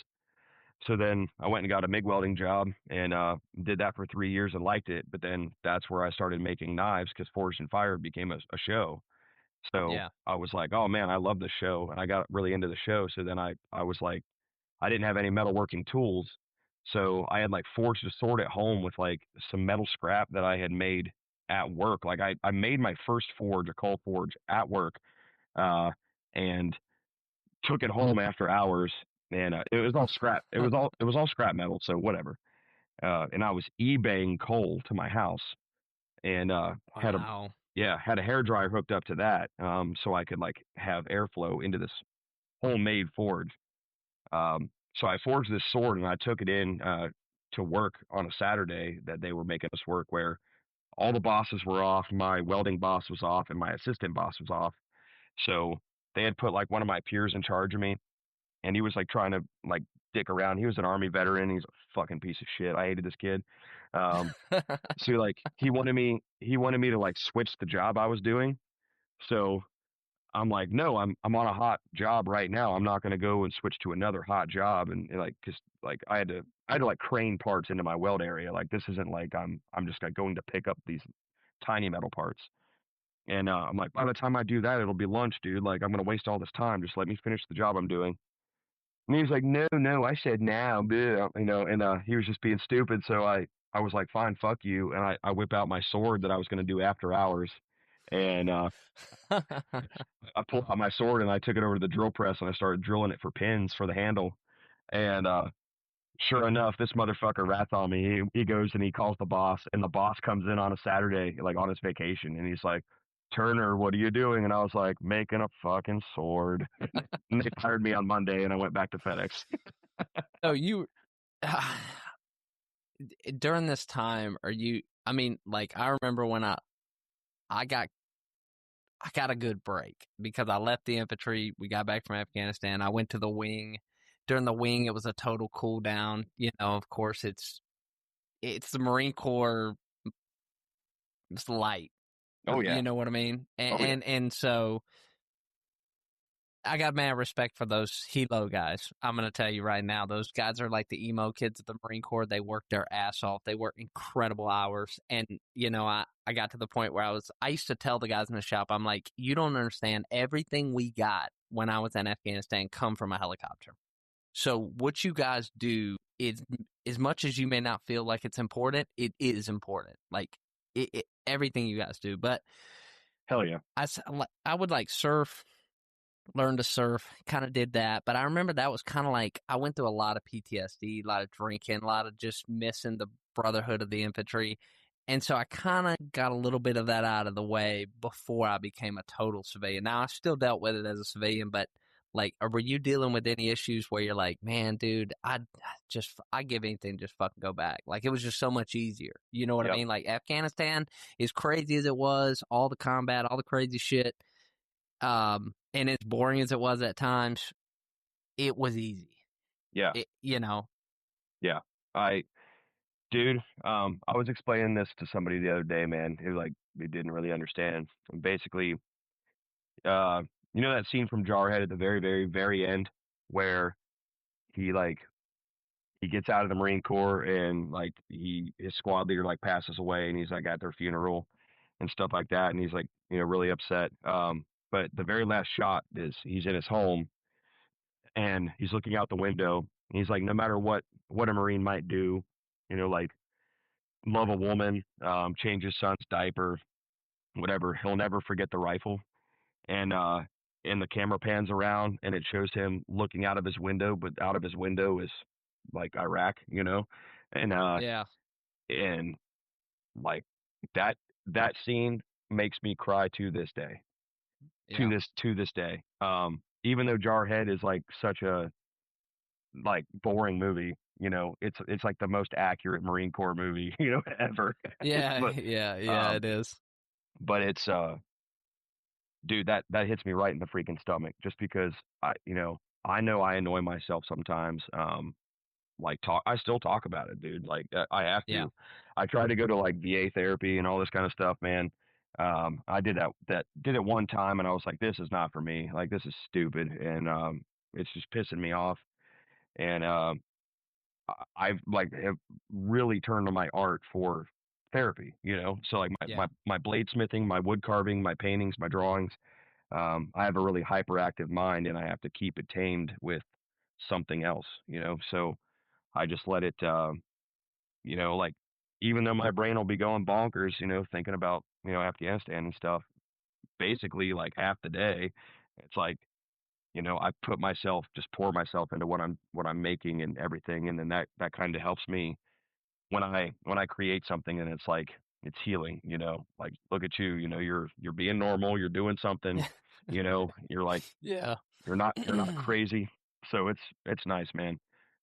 But when we were here's another thing I don't think we realized as Marines is when we were all together, but back in California after we got back, um, we all were still fine. right. It was once we all split up and Yeah, like went our own separate ways, and then you feel the most alone you've ever felt in your life. I mean, you guys are more brothers than most people's real brothers. Like I that's mean, right. it's crazy.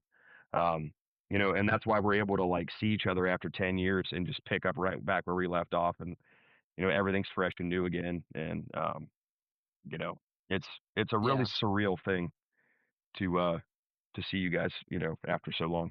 But yeah. That's what I tell guys. Like, don't. like if you want to talk about it, talk about it. Like it's not like it's never going to leave you. It's one of those things that you will remember it vividly, and especially now, maybe not all the details, but there are certain moments Yeah. in that happened in Afghanistan that you will never forget. And even to this day, people talk about like, well, it wears off with time. I mean, there's still things that like smells that I'll occasionally smell, Oh and it yeah. just, dude, it's like an instant, and you're like, wow, I haven't smelled that smell in 15 years. Yeah. You know? One thing I would tell people that's really helped me too is like don't be ashamed to talk about it when you're going through something because um you always hear like the cliche lines from the movies like, you know, uh, granddaddy only talked about the war one time when he was drunk and, blah, blah, blah. And, then he never talked about it again.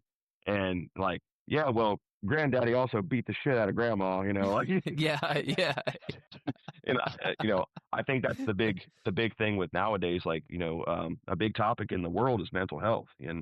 Um, that's right. and when you bottle it all up inside and you don't normalize it, and you let it eat at you, that's poison, man. You gotta get it out. And um, the best thing for me is talking to fellow Marines. When I'm having a Yeah, hard time, like I see Josh Sust a lot. And I was seeing Mike Fox like I see him like once a year. So yeah, since I've got out, which is crazy because he's lived in Texas and San Diego and all over the place. So, but I mean, Josh Just is 30 minutes away from me right now. So yeah. that's Yeah, I really asked nice. him if he was going to come on the pod. He was like, I'm going to drive down there and come on. And I was like, okay, dude. Yeah, well, I guess we'll do this in person. Hell yeah. Um, but it's funny. My first daughter was born super early. I don't know if you'd seen any of that on Facebook, but there's so many veterans that I served with, like, reached out to me and was like, do you need money? Do I need to come out there and help you out? I'll, like, fly out there. And it's amazing that this brotherhood that sometimes, like, when you're in crisis, and you don't expect any help because you're like, I don't need any help. You're not asking for help, but these guys will like just be like, hey, dude, what do you need? Like, I got you. Yeah, because I remember I was super excited when you went on that TV show. Yeah. Um, like I was like, he has to win. Like, we're just gonna go kill everybody in the studio until like, Dude, I never like, thought I would be eliminated when I was. Like it was so I even said it in my interview and they didn't show that part of the interview on air, which sucked. It was like your 15 minutes of fame is like actually 3 hours of interview, so which is funny. But they asked me like, how do you think I did, how do you think you did? And I was like, well, that dude's blade is freaking curved, like, and you can spin it like a helicopter blade, like that dude has no tang. And I was like, that dude's gonna have all these microfractures in it. I was like, I guarantee that even though mine looks like a turd, it's got great steel, and I was like, I'm just gonna clean it up on the grinder, like no big deal, like on round two. And I needed like 30 minutes on the grinder and it would have been something, And yeah, so I was like, I spent all this time making my steel nice, and that's what ate it up. So like when you see the steel on screen, it's like glob, essentially, But yeah, yeah, it was my first canister Damascus, and I had all that canister I had to get off. So right. I wasted all this time getting the can off, and I got it off, and I was like literally like cocky with the producer, like there's no way I'm gonna get eliminated first, and they fucking eliminate me first. I was like, what? So Yeah, I uh, remember being so disappointed. I was like, yeah, what the fuck, man? yeah, I know. Ah, I guess it made yeah. great TV, whatever, like Yeah, yeah. watching the other three go on, because I was like, well, none of these are gonna do great, but it turned out great, and I'm friends with them and stuff like that. That was a fun Yeah. experience. And I was actually supposed to go back, but I got a letter or an email from Force and Fire for a second episode when Gibson passed away. I was literally with Jensen in a hotel room when Oh man, we were at Gibson's funeral, and man. so I was like, oh man, like Gibson's watching over me, dude. And what's crazy is uh, Gibson the night before he passed away. I was literally in the shower getting ready to go to work at 12:30 in the morning, and Gibson sends me a Facebook message. I haven't heard from him in like 8 years at this point. He sends me a Facebook message and is like, "Bro, I saw you on Forged in Fire. I want a Damascus knife. Like, let's talk." And I'm like, "Okay, cool, dude." And and we caught up and like shot the shit, and he literally died that night. Man, Yeah, dude, that sucks. yeah, dude. It was Yeah. that was shitty. Yeah, And rest in peace to our good buddy Gibson. He got killed on the job out there as a police officer in California. He was in my squad. Dude, what was it? we were we were squad mates. Um I guess I do therapy. I see a therapist once a month. I don't know if it helps, but I feel like I just go in there, and some days I go in there and I'm like, it's going to be hot today. And it's a lady, but it's just somebody I can talk to. Like if I don't talk to any of you guys or something like that, like, hey, Hmm. but she always pushes me. She'll be like, who haven't you talked to? Like, or she'll ask me about a situation. And a lot of people, they don't like therapy, but the only advice I can give to anybody who wants to go and feels like they need to is just go in there with an open mind, but you can't let her talk. You need to go in there and just start talking. Like if she just listens and then eventually, or he or she just listens and eventually said something, that's fine. But it's like, you just need to go in there and say, hey, like, this is what the problems I'm having. Because, we don't always know. And sometimes, like, she told me, she was like, you're really critical of yourself. And I'm like, no, but she's like, yeah, look, here's examples. And you're like, you just find out more stuff about yourself. And I think me moving out in the country, I did not want to come back to this hometown, but like that saved me, and my wife saved me. Like, like I got to the point in drinking where she was just like, "This is it. Like, you need to hammer it down." And I luckily I had a good support structure, but like, what's your policy on drinking now? I know a lot of guys have just stopped. They're like, "Nah, it's not good for me." Dude, I still drink responsibly. Like I don't Yeah. binge drink anymore. I have a drink basically only when I karaoke, which is cool. I absolutely love to sing. I've been learning how to sing for like the past 2.5 years or so. And Wow. and dude, like I've gotten pretty decent, and like that's some of my therapy too, dude. Like I'll literally get home, I've got like a full system and shit. I'll literally get home and like just sing alone for a while, Wow. like yeah, I know it sounds fucking weird, but um like being able to pour your freaking soul into whatever you're feeling, like right there and get it all out, like all of the emotions that go into songs, like I think we all can relate to songs and uh different things that we feel at the time, whether it be happy, sad, whatever.